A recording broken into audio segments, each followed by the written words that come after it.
በስመ አብ ወወልድ ወመንፈስ ቅዱስ አሐዱ አምላክ አሜን። እግዚአብሔር የሚወዳችሁና የሚያከብራችሁ የልዑል እግዚአብሔር ቤተሰቦች ሁላችሁም በያላችሁበት ሰላም ለእናንተ ይሁን። ከሆሳዕና እስከ ትንሣኤ ስለ ጌታችን ስለ ኢየሱስ ክርስቶስ መከራውን፣ ሕማሙን፣ ሞቱን እያሰብን የምናነበው ግብረ ሕማም ነው አሁን የምትሰሙት እና ሰኞ ከቀኑ 3 ሰዓት ላይ የሚነበበውን ግብረ ሕማም ነው የማነበላችሁ። ግን እናንተም እየሰማችሁ ዝም ሳትሉ በዓለም ላይ ያሉ የእግዚአብሔር ቤተሰቦች ሁሉ እንዲደርሳቸው እናንተም በበኩላችሁ ማስተላለፍ እንድትችሉ በእግዚአብሔር ስም አሳስባችኋለሁ። አሁን ግብረ ሕማሙን ነው የማነብላችሁ። ሃይማኖተ አበው ምዕራፍ 40 ከቁጥር 7 ጀምሮ ያለው ነው በግብረ ሕማሙ ተጻፈልን። እኛ ግን ከቁጥር 1 ጀምረን ለጠቅላላ እውቀት እንዲጠቅመን እናነበዋለን።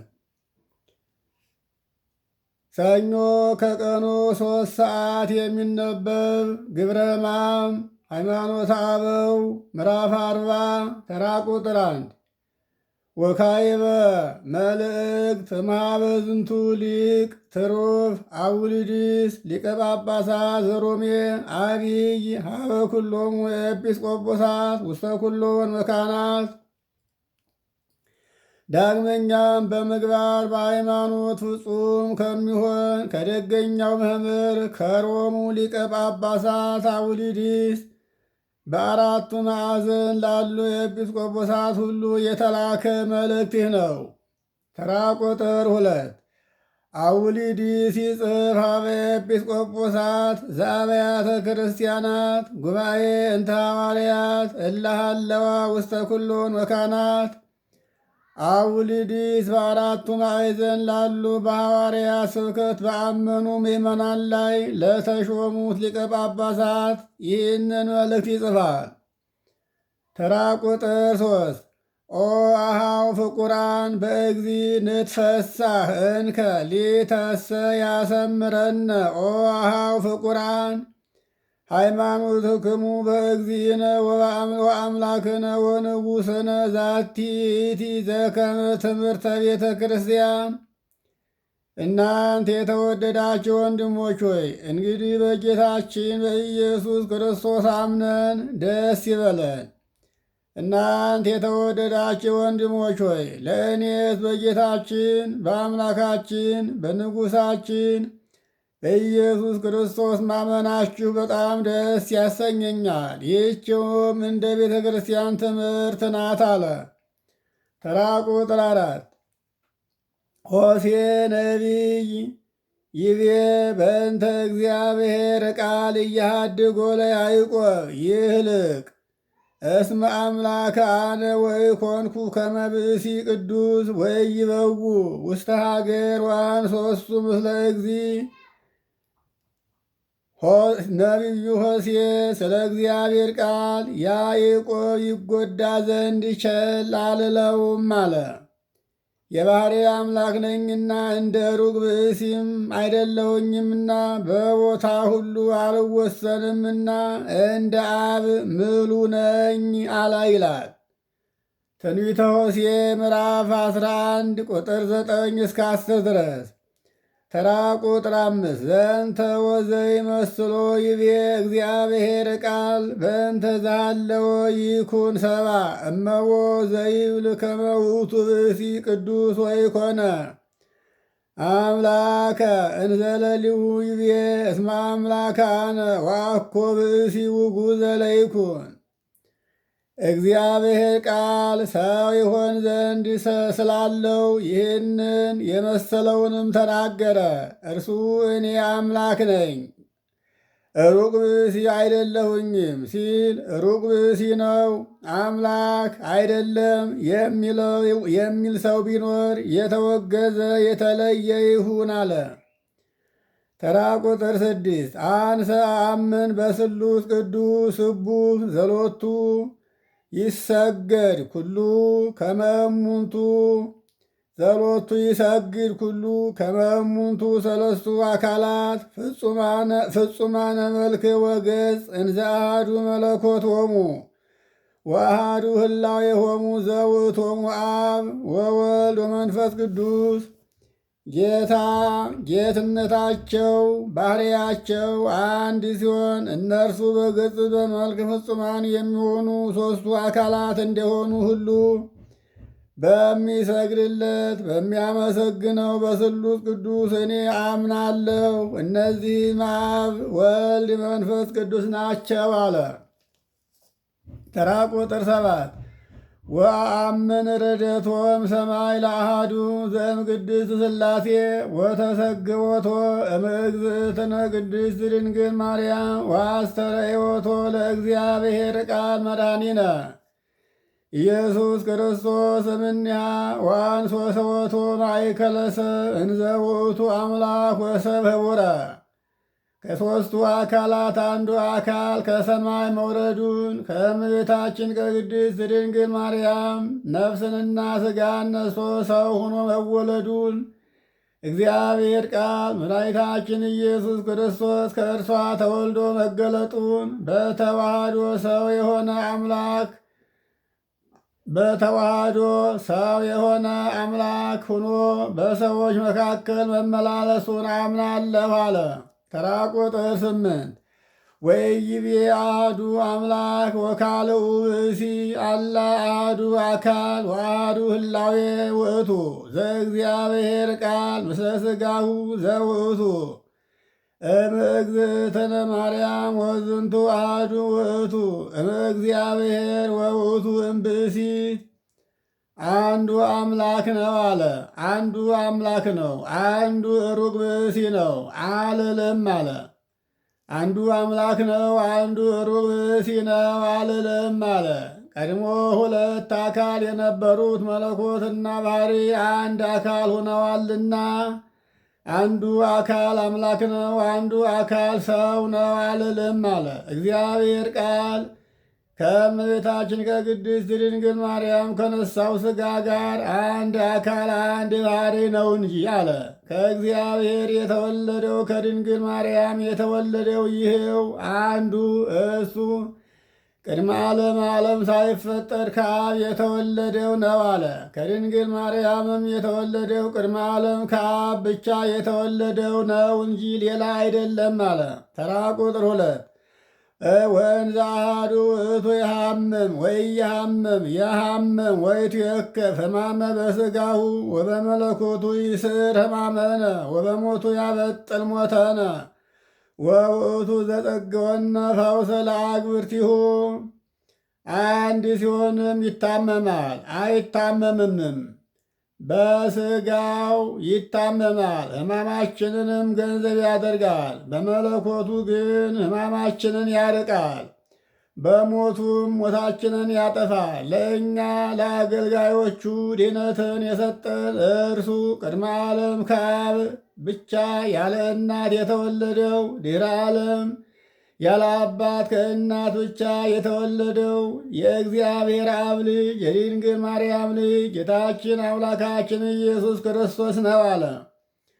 ተራ ቁጥር 10 ወአብርሃ ሎሙ ለእለ ያአምኑ ቦቱ ወወሃቦሙ ሕይወተ ዘላለም ወተድላ ሰናይተ እንተ ሀለዋ ትኩን በመንግሥተ ሰማያት በርስት መለኮታዊ።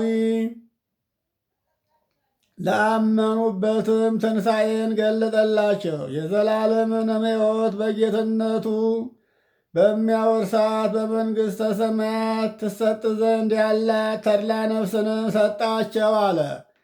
ተራ ቁጥር 11 ዋዲ እምነገረ ዝንቱ ቅዱስ አቡሊዲስ ትሩፍ ሊቀ ጳጳሳት ዘሮሜ ዘተናገረ በእንተ ተዋሕዶቱ ለእግዚእነ ወመድኃኒነ ኢየሱስ ክርስቶስ።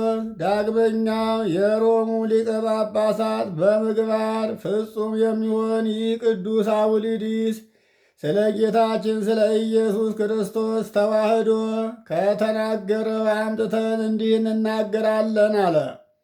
ተራ ቁጥር 12 ወካዕበ ሰባሃኒ ኮነ ቃል እምሥጋ ወስብሐትሂ ዘተሰብሐ ቦቱ በሥጋ ውእቱ ወበእንተዝ ንብል እስመ መጻ ቃል በእንተ ኩለንታሁ እስመ ውእቱ ዝንቱ አሐዱ ኩለንታሁ።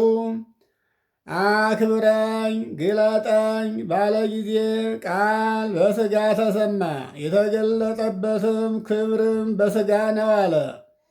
ስለዚህም የምወደው ልጄ ይህ ነው የሚለው ቃል መለኮቱን ከትስብእት ትስብእትን ከመለኮቱ ከመለየት ሳይለይ ትስብእትን ከመለኮቱ ሳይለይ እንደተናገረ እንናገራለን አለ። ሰው የሆነው አምላክ ይህ አንዱ አምላክ ነውና አለ። ተራ ቁጥር 13 ወእምዝ ወሰከ በነገር ወይቤ በስብሐትየ ዘሃሎ ኀቤከም ቅድመ ይትፈጠር ዓለም ወበዝንቱሂ ያጤይቅ መለኮቶ ዘምሉ ስብሐተ በኩሉ ጊዜ። ከዚህ በኋላ ግለጠኝ ባለው ላይ ዓለም ሳይፈጠር ካንተ ዘንድ በነበረው ጌትነቴ አክብረኝ ብሎ የባሕሪ ክብሩን ተናገረ አለ። ጌትነቴን ባለውም በዘመኑ ሁሉ ጌትነት ገንዘቡ የሆነ መለኮቱን አምላክነቱን ያስረዳል አለ። ይህንን የማቴዎስ ወንጌል ምዕራፍ 17 ቁጥር 5 ላይ ያለውንና በዮሐንስ ወንጌል ምዕራፍ 12 ቁጥር 28 እስከ 31 ያለውን መመልከት ነው። እንደገናም በዮሐንስ ወንጌል ምዕራፍ 17 ቁጥር 1 እስከ 6 ያለውን ኃይለ ቃል ከዚህ ጋር ማነጻጸር ነው። ተራ ቁጥር 14 ወለእመ ኮነ ዝንቱ ነገር ይደሉ ወይበጽሕ ለእበየ መለኮቱ ውእቱሰ ተናገረ በኅብረት ኩለንታሁ መለኮት ምስለ ትስብእት እስመ ዝንቱ ውእቱ አሐዱ ዘኮነ እምክልኤ። ይህ ነገር ምንም ልዑል ጌትነቱ ሊነገር የማይገባ የሚመች ቢሆን ይህ ነገር ምንም ለልዑል ጌትነቱ ሊነገር የሚገባ የሚመች ቢሆንም እርሱም ፍጹም መለኮት ከትስብእት አንድ ሆኖ ተናገረ። ከሁለት አንድ የሆነው እርሱ አንድ ነው አለ። ከሁለት አንድ ማለት ቀድሞ መለኮት አንድ ባሕሪ ትስብእት አንድ ባሕሪ ነበሩ። ቀድሞ ሁለት ባሕሪ ነበሩ መለኮትና ትስብእት ተብለው። በኋላ ግን ቅድመ ዓለም የነበረው አምላክ ወደዚህ ዓለም መጥቶ ከድንግል ማርያም ማኅፀን ነፍስና ሥጋን ነስቶ መለኮትና ትስብእት ተዋሃዱ። ቀድሞ ሁለት ባሕሪ የነበሩት አሁን ግን አንድ ባሕሪ ሆኑ እንጂ አለ። ተራ ቁጥር 15 ወከመዝ ንብል እስመ ውእቱ እሩይ ምስለ እግዚአብሔር አብ በስብሐተ መለኮት ወሥጋሂ ይትዌከብ ዘንተ አሐደ ስመ እስመ አሐዱ ዋሕድ ውእቱ ምስለ ዘይትዔረዮ ለእግዚአብሔር አብ። እንዲሁም ከእግዚአብሔር አብ ጋር በአምላክነት ክብር አንድ ነው እንላለን አለ። ሥጋም ይህን አንድ ስምን ሥጋም ይህን አንድ ስም ይህንን አንድ ክርስቶስን ገንዘብ ያደርጋል አለ። እግዚአብሔር አብን በመልክ ከሚመስለው በባሕሪ ከሚተካከለው ከቃል ጋር አንድ አካል አንድ ባሕሪ ሆኗልና አለ። ማን ነው የሆነው የሚለው ሲባል ሥጋ ማለት ነው። ይህንን የዮሐንስ ወንጌል ምዕራፍ 1 ቁጥር 14 እስከ 18 ያለውን መመልከት ነው። ተራ ቁጥር 16 ወከማሁ ንብል እስመ ውእቱ እሩይ ምስለ እጓለ እመሕያው ወይትዌከብ መለኮት ስመ እጓለ እመሕያውየ በእንተ ዘተአርየ ምስሌነ በለቢሰ ሥጋነ ወረሰዮ ወአሐደ ምስሌሁ። ከአብ ጋር አንድ ነው እንዳልነው ሥጋን በመዋሃድ ከሰው ጋርም እንዲሁ አንድ ነው አለ። መለኮት ቃል ከአብ ጋር አንድ ባሕሪ እንደሆነ እንዲሁ አሁን ከሰውም ጋር አንድ ባሕሪ ነው አለ። እንዲህም እንላለን፣ መለኮትም ለሰው የሚገባ ስምን ገንዘብ ያደርጋል አለ። ለሰው የሚገባ ስም ሰው መሆን ትስብእት መሆን ነው። መለኮትም ሰውነትን ትስብእትን ገንዘብ አደረገ አለ። ሥጋን በመዋሃድ ከእኛ ባሪ ጋር አንድ ስለሆነ ከእርሱም ጋር አንድ ስላደረገው አንድ ሰው አንድ መለኮት እንላለን አለ። ይህም ሰው ሲሆን አምላክ፣ አምላክ ሲሆን ሰው የሆነ አምላክ ማለት ነው አለ።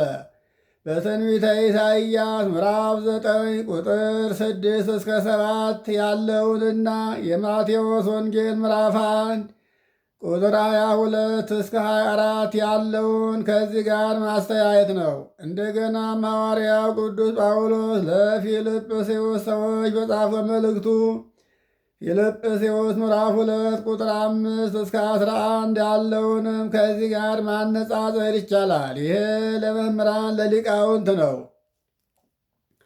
ተራ ቁጥር 17 ወይ ወለጠ ምንተኒ እምላዊ ሥጋ ዘተዋሃደ ወኅብረትሂ ስምዕሪና ውእቱ ዘሎቱ ምስለ እግዚአብሔር አብ ዘብሩ ምስሌሁ በከመ ኢተፈልጠ ህላዌ መለኮቱ በተሳትፎቱ ወበአፍቅሮቱ ሰብአ ከተዋሃደው ከሥጋ ባሕሪ ምንም አልለወጠም።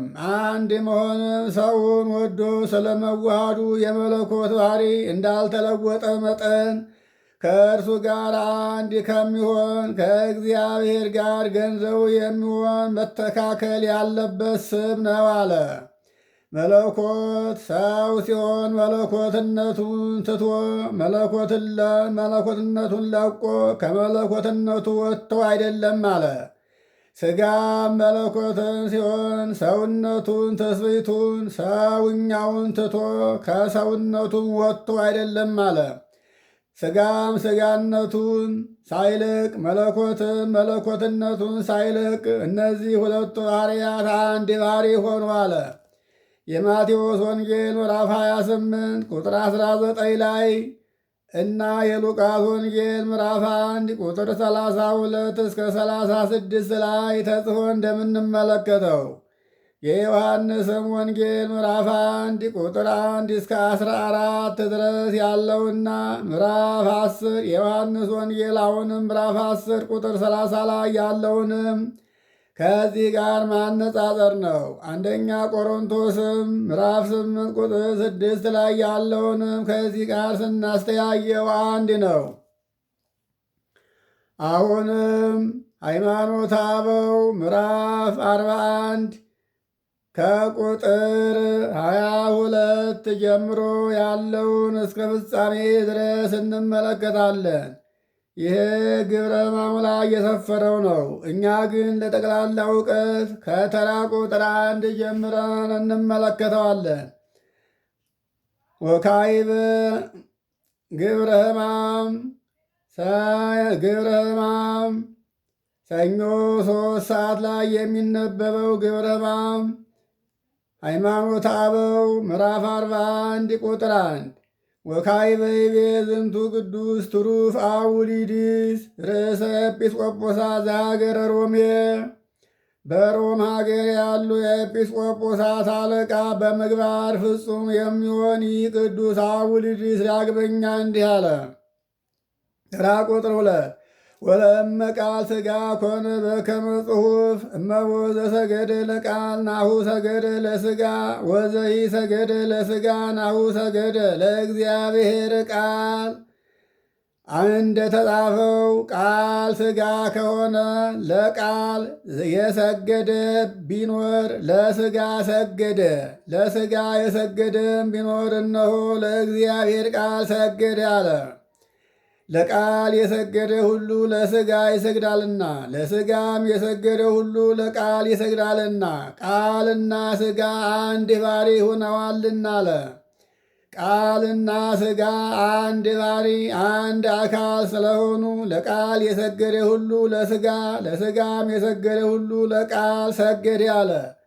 ተራ ቁጥር 3 ወከማሁ አዲ አበዊነ ሐዋርያት ሰገዱ ለሥጋ ቅዱስ ሰገዱ ለእግዚአብሔር ቃል ወከማሁ መላእክትኒ ኮኑ። ይትለአኩ ለአርአያ ሥጋ ወያምሩ ከመ ውእቱ እግዚኦሙ ወይሰግዱ ሎቱ። ዳግመኛም አባቶቻችን ሐዋርያት በተዋህዶ ለከበረ ሥጋ እንዲህ በሰገዱ ጊዜ እንዲሁ ለእግዚአብሔርም ቃል ሰገዱ አለ።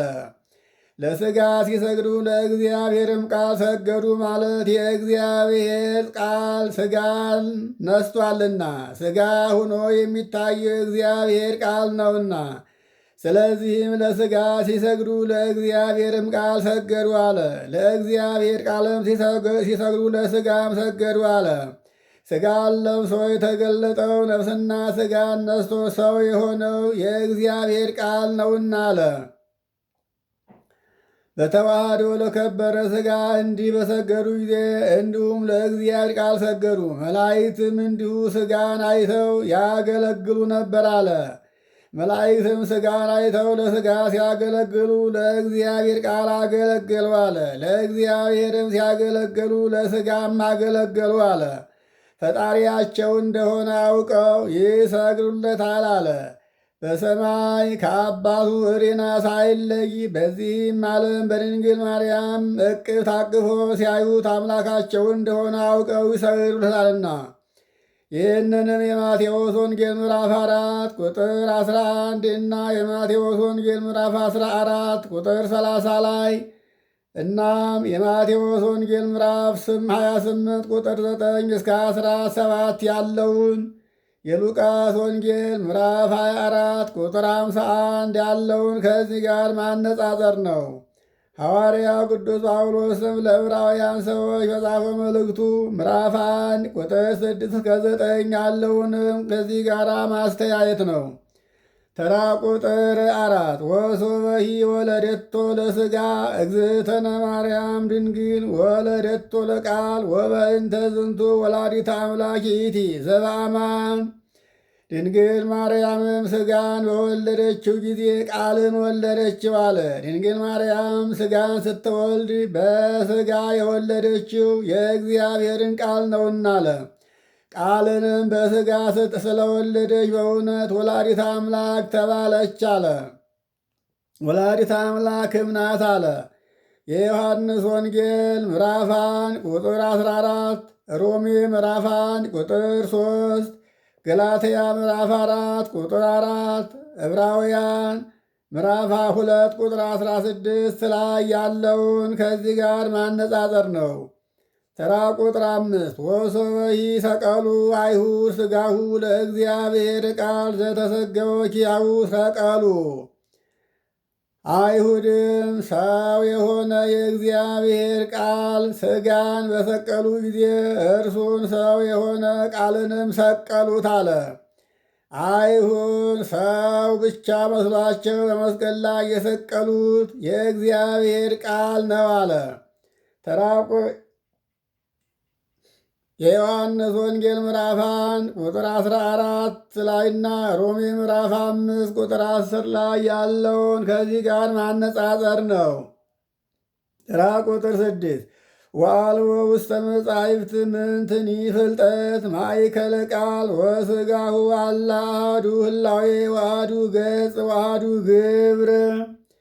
በመጻሕፍት ውስጥ በቃልና በሥጋው መካከል ምንም መለየት ልዩነት የለም። አንድ ባሕሪ፣ አንድ አካል፣ አንድ ግብር ናቸው እንጂ አለ። ተራ ቁጥር 7 ውእቱ ኩለንታሁ አምላክ ወውእቱ ኩለንታሁ ብእሲ ወአሐዱ ግብር ዘመለኮት ወዘተስብእት ኅቡረ። ፍጹም አምላክ ነው፣ ፍጹም ሰው ነው። በተዋህዶ የመለኮት የትስብእት ግብር አንድ ነው አለ። የመለኮትና የትስብእት ማለት የሥጋ በመለኮት ግብራቸው አንድ ነው አለ። ተራ ቁጥር 8 ወካዕበ ይቤ ዝንቱ ቅዱስ አቡልዲስ ርእሰ ሊቃነ ጳጳሳት ዘሀገረ ሮሜ የሮሜ ኤጲስቆጶሳት አለቃ በምግባር ፍጹም የሚሆን ይህ ቅዱስ አቡልዲስ ዳግመኛም እንዲህ አለ። ተራ ቁጥር 9 ነይነሰ ነአምን በአስተርእዮተ እግዚአብሔር ቃል ጥዩቀ ወኢያፍልሱነ አላውያን በሰይተት ወኢይግድፉነ ሰለፌ ወለፌ። እኛስ እግዚአብሔር ቃል ሰው መሆኑን በጎላ በተረዳ ነገር እናምናለን። መናፍቃን በክህደታቸው አያናውጡንም፣ ወዲያና ወዲህም ሊያስብሉን አይችሉም አለ።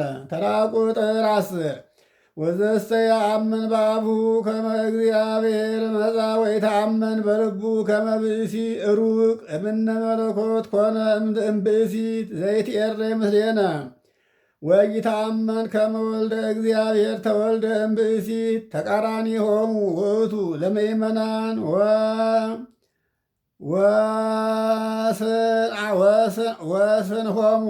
ወስንአሆሙ ለአላውያን።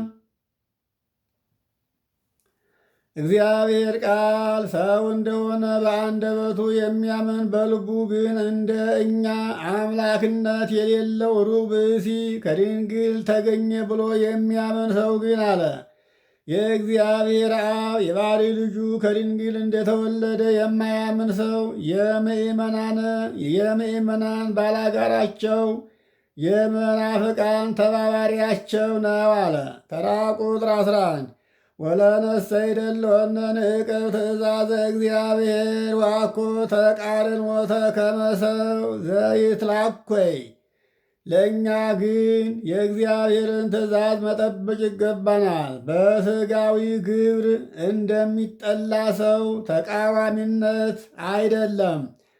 በሥጋዊ ግብር እንደሚጠላ ሰው ተቃዋሚነት አይደለም አለ። ተራ ቁጥር በሥጋዊ ግብር እንደሚጣላ ሰው ተቃዋሚነት አይደለም ማለት በሥጋዊ ግብር እንደሚቃወም አይደለም። ይሄ ተቃዋሚ በመንፈሳዊ በሃይማኖታዊ ምግባር የመጣ ተቃዋሚ ነው እንጂ ማለት ነው። ተራ ቁጥር 12 አላ ንእመን በቃለ እግዚአብሔር ዘመጻእየነ በስመ ሐዋርያት ብፁዓን ዘርእዩ ስብሐተ እግዚአብሔር ዘይትለዓለም ኩሉ ወሰሙ ወንዘይከውን ሎቱ አብ ስማ እምሰማያት ወሰበኩ ውስተ ዓለም በአምላክ ስግው። ከሁሉ የራቀ የእግዚአብሔርን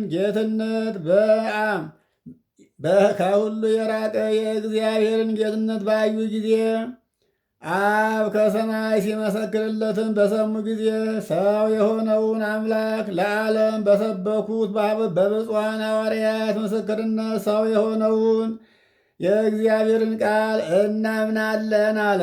የዮሐንስ ወንጌል ምዕራፍ 1 ተራ ቁጥር 14፣ ሁለተኛ ጴጥሮስ ምዕራፍ 1 ቁጥር 16 እስከ 19፣ አንደኛይቱ የዮሐንስ መልእክት ምዕራፍ 5 ቁጥር 9 እስከ 13፣ የይሁዳ መልእክት ምዕራፍ 1 ቁጥር 17። ይህንን ጥቅስ ከዚህ ቃል ጋር ማስተያየት ይቻላል።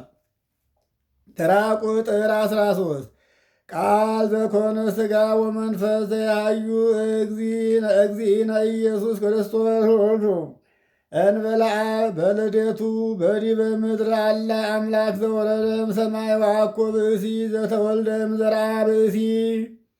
ሥጋ የሆነ ቃል የሚያድን አምላክ ጌታችን አምላካችን ኢየሱስ ክርስቶስ ነው። በምድራዊ ልደቱ አባት የለውም፣ ከእናት ብቻ ተወለደ እንጂ።